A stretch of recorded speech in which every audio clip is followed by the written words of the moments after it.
이어서 돌아가시기 전에 예금을 인출을 하면 어떻게 되는가 하는 부분에 대해서 살펴보도록 하겠습니다. 요게 제가 자주 활용을 하는 그림인데, 여기 미래, 과거, 사망일,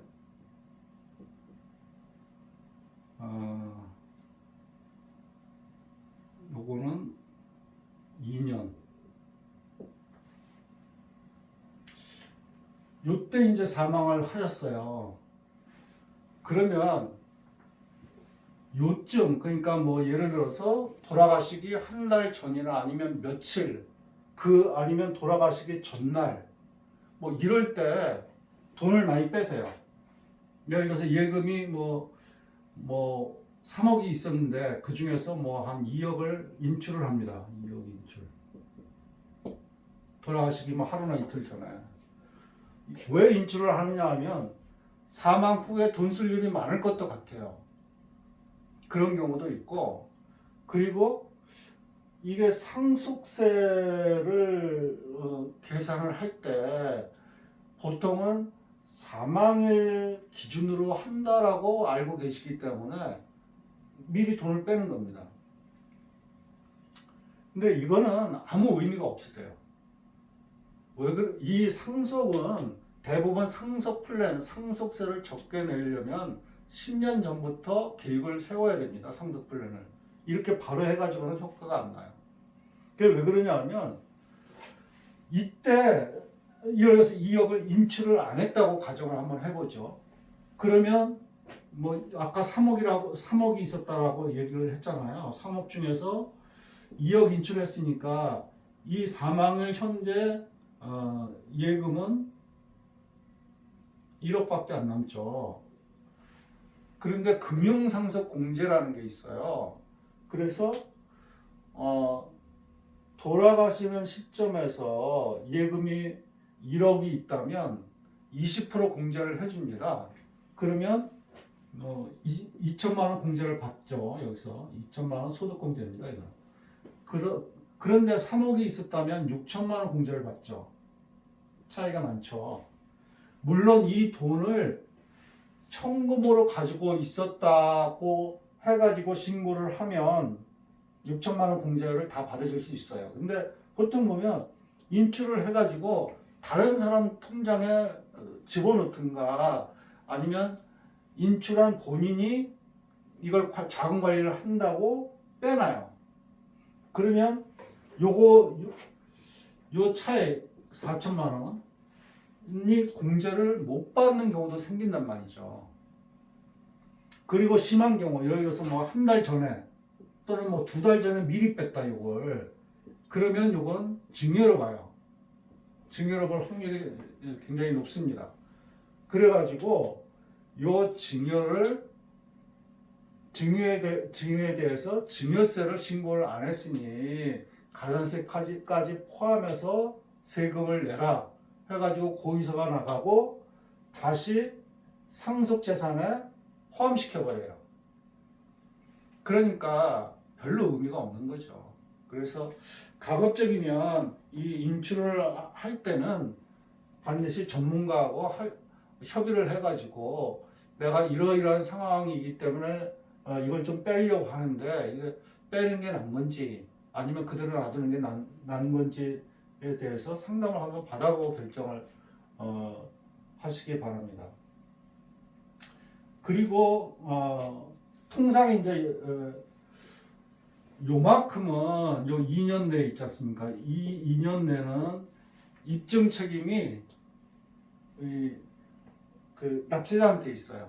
그리고 이유권은 국가에 있습니다. 입증 책임이.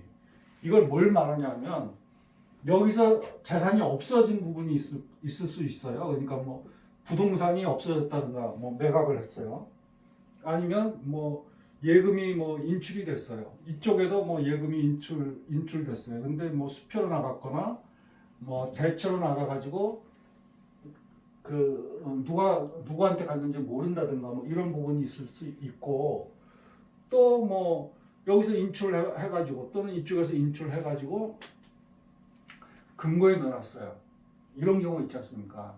근데 이게 2년 내의 것은 여기서 돈 빠져나간 거를 납세자가 입증을 해야 돼요. 어디로 갔기 때문에 우리가 우리 상속재산하고는 상관이 없다.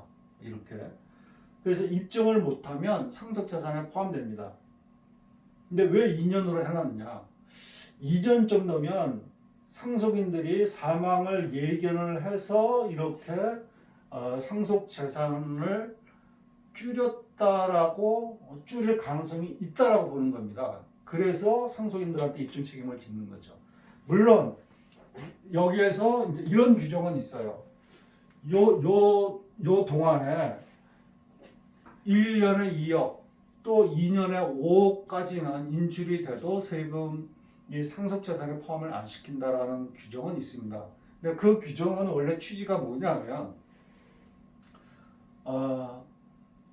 상속인들이 피상속인이 고인이 연세가 많으시고 해가지고 뭐 신용카드라든가 이런 거 뭐 수표 이런 거를 잘 못 쓰고 현금으로만 쓰시는 분들도 계시잖아요. 그래서 그런 사람이 없다라고 할 수는 없기 때문에 그 정도는 생활비로 썼다라고 볼 수 있다. 그래서 그 정도의 금액은 인정을 해주는 겁니다. 그런데 갑자기 1년에 2억까지는 괜찮다. 2년에 합쳐서 5억까지 괜찮다더라. 그래가지고 이 시점에서 2억을 딱 빼가지고 현금으로 바꿔가지고 어디다 넣어놨어요.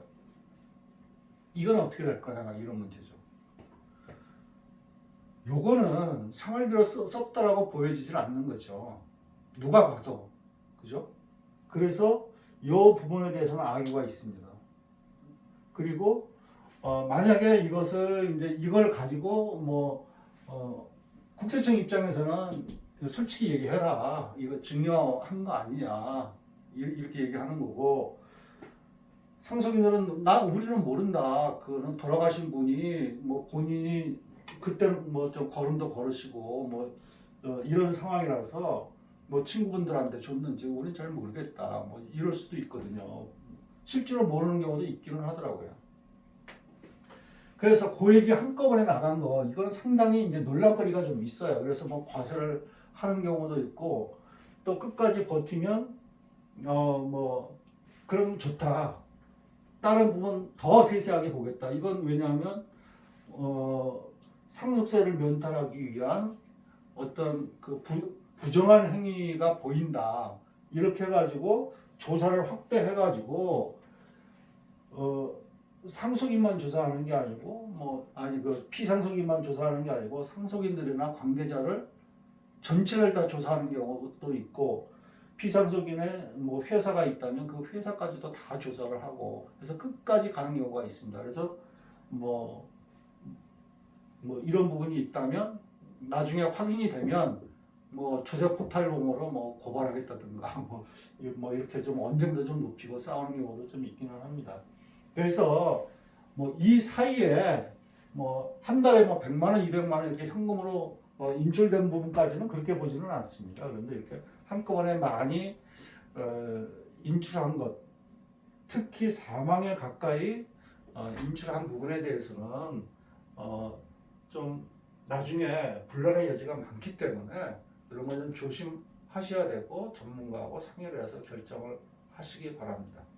감사합니다.